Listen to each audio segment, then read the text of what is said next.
Bienvenidos a este nuevo video en el cual abordaremos la banalidad del mal, concepto acuñado por la filósofa alemana Hannah Arendt.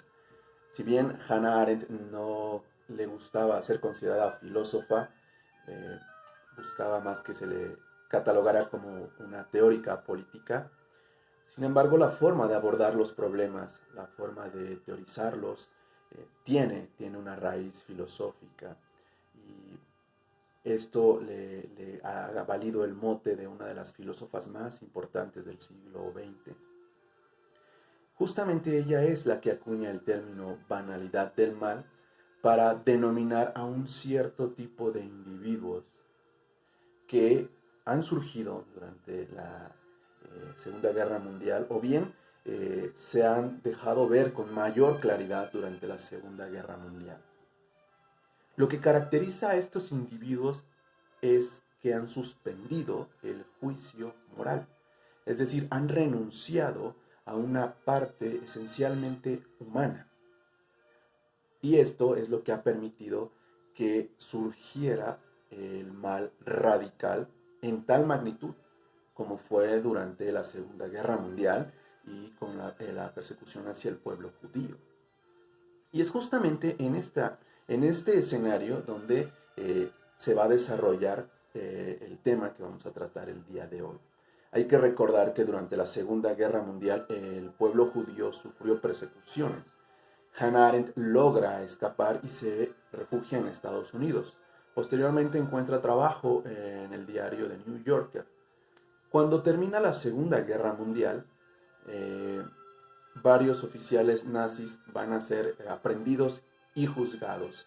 Entre ellos se encuentra Adolf Eichmann, quien, terminada la Segunda Guerra Mundial, huye hacia Latinoamérica y es encontrado en Argentina. De Argentina es llevado a Jerusalén, donde va a ser juzgado justamente por el pueblo judío por crímenes en contra de este mismo pueblo. Para entonces, Hannah Arendt ya está trabajando en The New Yorker y es invitada por sus jefes a que vaya a cubrir. Se le designa esta tarea, se le pide que cubra el caso de Eichmann en Jerusalén, justamente haga el reporte. Hannah Arendt va, cubre el reporte, pero justamente en esa labor ella da de lleno con la figura del mal banal. Hay una distinción que señala Hannah Arendt entre el mal radical y el mal banal. El mal radical consiste en ese mal que ocasiona una persona hacia los demás o hacia una persona en particular, pero lo hace de manera consciente. Es decir, planifica quizás, lo hace con alevosía, busca la manera en que el daño sea mucho mayor. Este es el mal radical, cuando alguien justamente lo hace consciente. En nuestro idioma se conoce como maldad, ¿no? A diferencia del mal que podría ser quizás de manera imprudencial, ¿no? Pero el mal que se hace a conciencia se considera como maldad o bien mal radical. Por otro lado está el mal banal, que justamente consiste en el mal que se hace al haber suspendido todo juicio moral, ¿no? Al haber evitado preguntarse qué es lo que estoy haciendo. Bien, Eichmann, Adolf Eichmann, fue un oficial nazi que durante la Segunda Guerra Mundial tenía la encomienda de cuidar que los trenes llegaran a Polonia de manera puntual y si ocurría algún contratiempo o alguna contingencia, él tenía que solucionarlo. Entonces, las órdenes de Eichmann eran claras. Tienes que cuidar que los trenes lleguen del punto A a Polonia, del punto B a Polonia. Bien, ¿qué había en los trenes? En los trenes estaban todos los judíos que estaban siendo dirigidos a los campos de concentración o a las cámaras de exterminio. Entonces, Adolf Eichmann tenía esa encomienda. A él se le apresa y a él se le está juzgando porque se le considera un pozo de maldad, justamente la encarnación del mal en esta tierra. Se le podría incluso comparar con un demonio. Sin embargo, las inquietudes sobre el tema no dejaron tranquila a Hannah Arendt, y ella descubre que justamente Adolf Eichmann era un hombre cualquiera. No era el demonio, no era la encarnación del mal. Era un burócrata, era un hombrecillo mediocre que justamente solo se limitó a obedecer órdenes, suspendiendo todo juicio moral. Esto, cuando Hannah Arendt lo revela, lo expone, fue mal recibido, fue mal entendido. El pueblo judío y muchas de las personas que llegaron a conocer el caso y a conocer la postura de Hannah Arendt, consideraban que Hannah Arendt estaba en contra del pueblo judío y estaba defendiendo a Eichmann. Pero lo que estaba diciendo Hannah Arendt fue que en realidad no estaba defendiendo a Eichmann, sino que estaba justamente mostrando que su responsabilidad y su culpa no consistía en que él era la representación del mal banal, o que él promovía, perdón, el mal radical, sino que justamente él promovió el mal banal, y que al suspender todo juicio moral también era culpable, incluso era igual de culpable que si lo hubiera hecho a conciencia.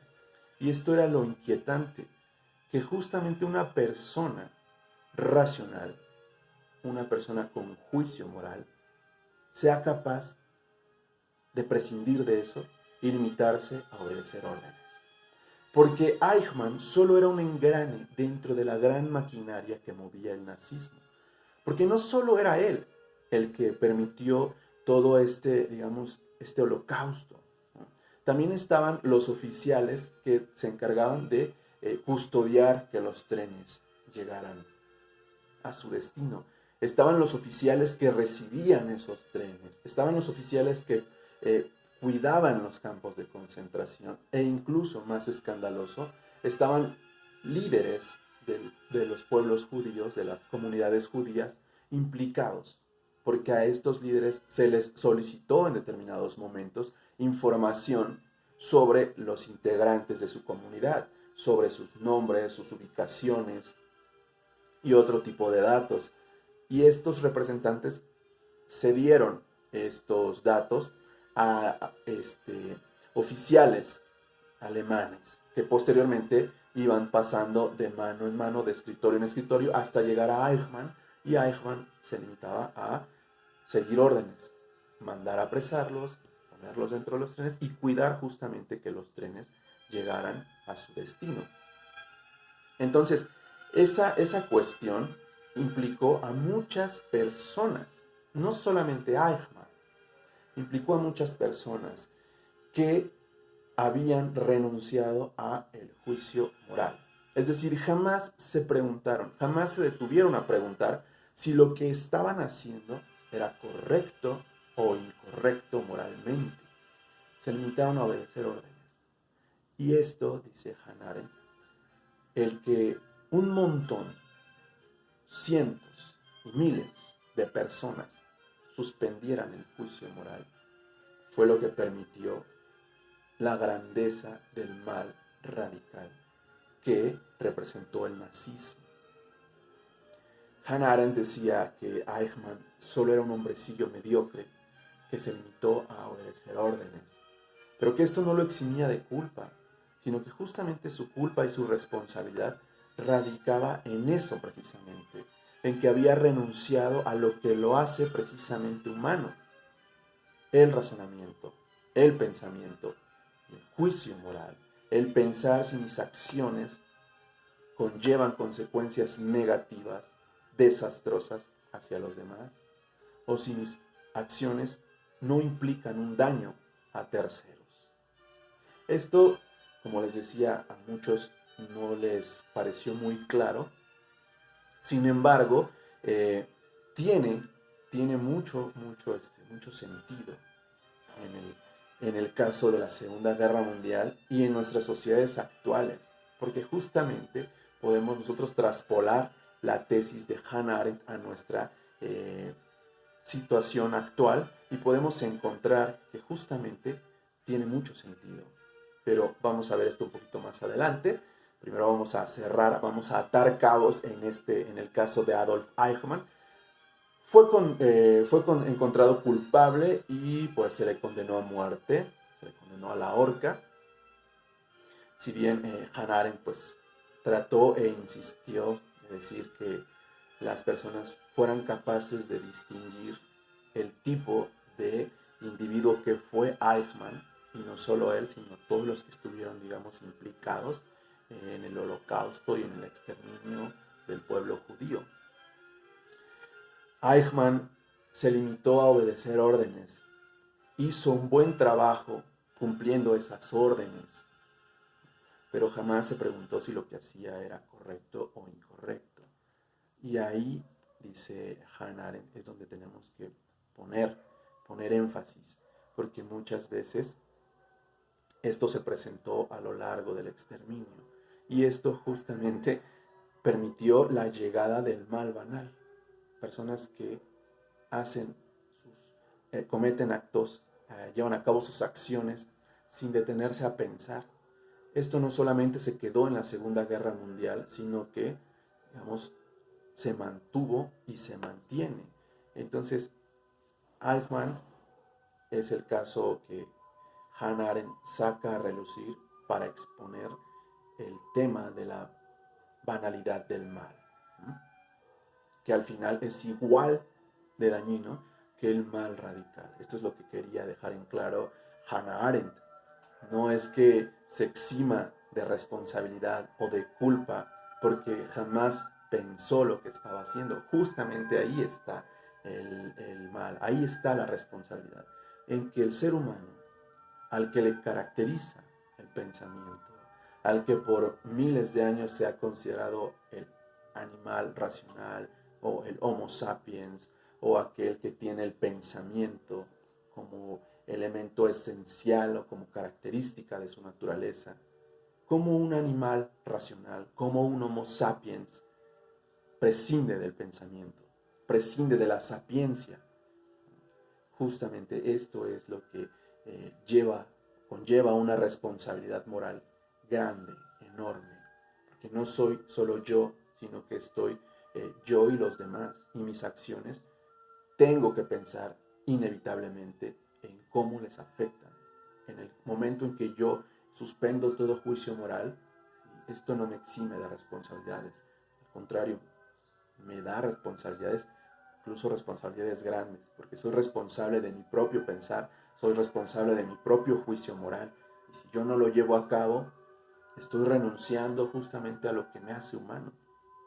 Entonces, esta suspensión del juicio moral posibilita que se hagan y ocurran grandes daños, grandes catástrofes en la humanidad, como en el caso de la Segunda Guerra Mundial y la persecución y exterminio del pueblo judío. Entonces, el mal radica en que se deja de pensar y se sigue dentro de la ola. Uno se monta en la ola de las órdenes o de la conveniencia o de las costumbres sin pensar en cómo nuestras acciones repercuten. Bien, como les decía, esto justamente no se quedó solo en la Segunda Guerra Mundial, sino que pervive y persiste incluso en nuestras sociedades contemporáneas. Tenemos que tocar el caso de México, la situación en la que se encuentra actualmente, inmerso en una violenta sociedad a causa de la guerra contra el narcotráfico. Y es que justamente hay una confusión o hay un prejuicio en torno a ello. Se considera que los generadores de la violencia, los generadores de todo este desastre y este caos son los jefes de los cárteles. La idea es simple: si acabas con el jefe, acabas con el mal. Es como cortarle la cabeza, ¿no?, al perro rabioso y decir ya se acabó con él, todo el peligro que pueda generar, todo el daño que pueda traer consigo.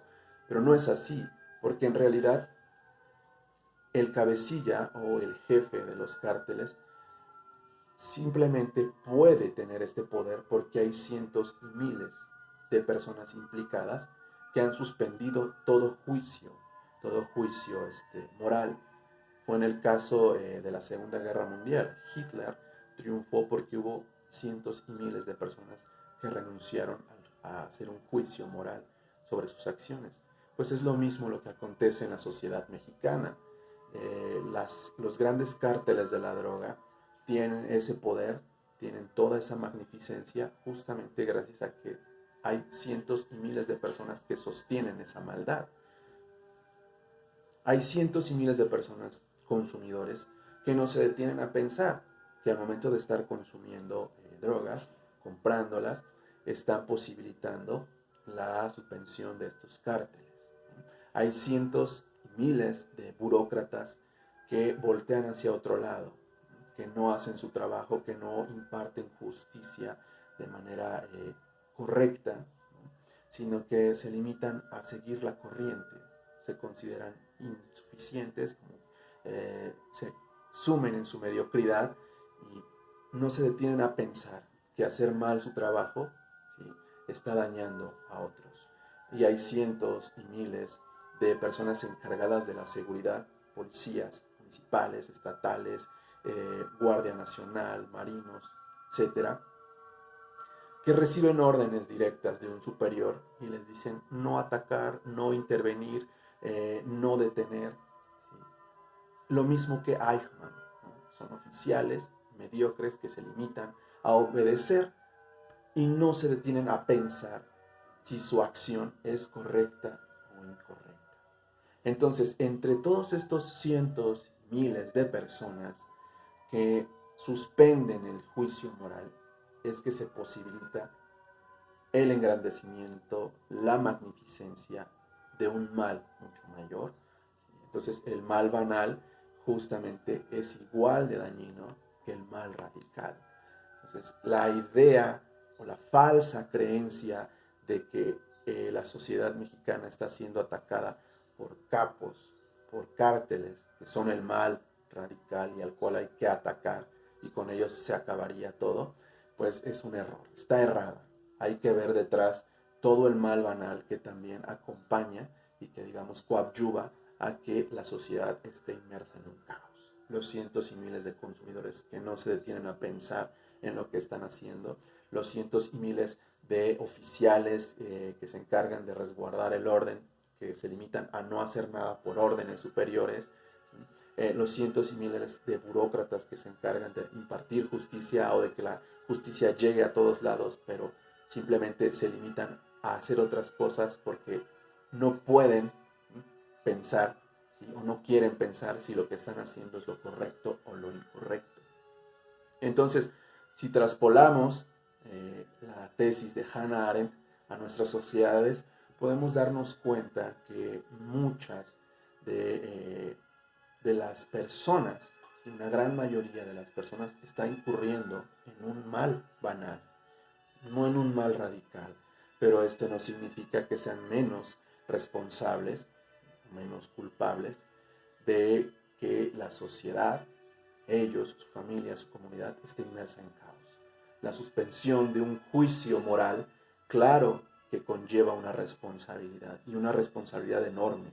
Somos seres racionales, somos seres pensantes. Ahí radica nuestra esencia, ahí radica nuestra naturaleza. Y si nosotros dejamos de pensar, si nosotros decidimos no pensar, si nosotros decidimos no enjuiciar, entonces somos responsables. Vaya que sí somos responsables, y de una manera también completamente, digamos, que no se puede negar.